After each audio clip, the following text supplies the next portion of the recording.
A tiny paradise amongst a sea of skyscrapers, Akihabara. There we find three warriors who believe pain is power and who fight battles that exist entirely in their heads. They are Hikounin Sentai, Akiba Ranger.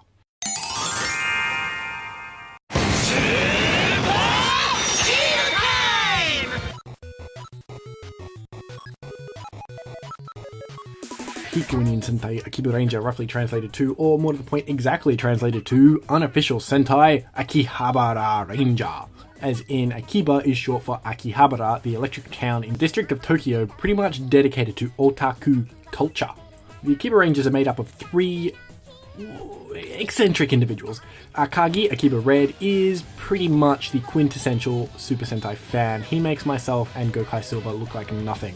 Akiba Blue is somewhat less involved as a fan of Super Sentai. And then you have Akiba Yellow, Yumeria, who is essentially the most dedicated cosplayer in the universe. Ever.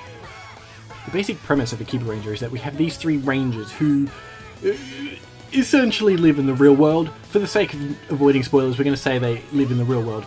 And they find a way to, through their delusions, which I think is just a Japanese stereotype associated with otaku culture, that they're delusional and they like to lose themselves in their imagination.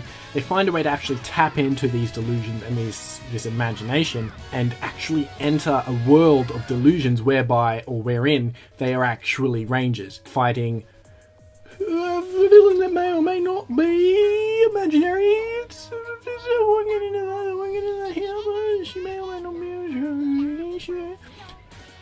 Of course, there is somewhat of a cynical underside to Akiba Ranger, an underbelly, if you will, in that the show exists almost exclusively to sell toys. I haven't really touched on that much in superhero time, that Super Sentai is pretty much only a thing because of merchandise sales and toy sales.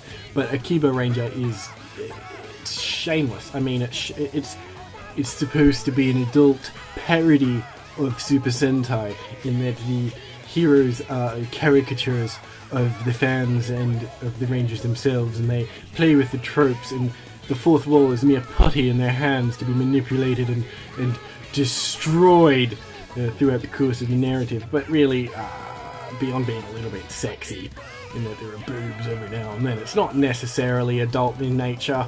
It's more adolescent to immature adult, maybe.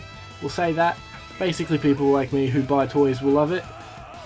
Incidentally, I'm people like me who buy toys, and I did love the show.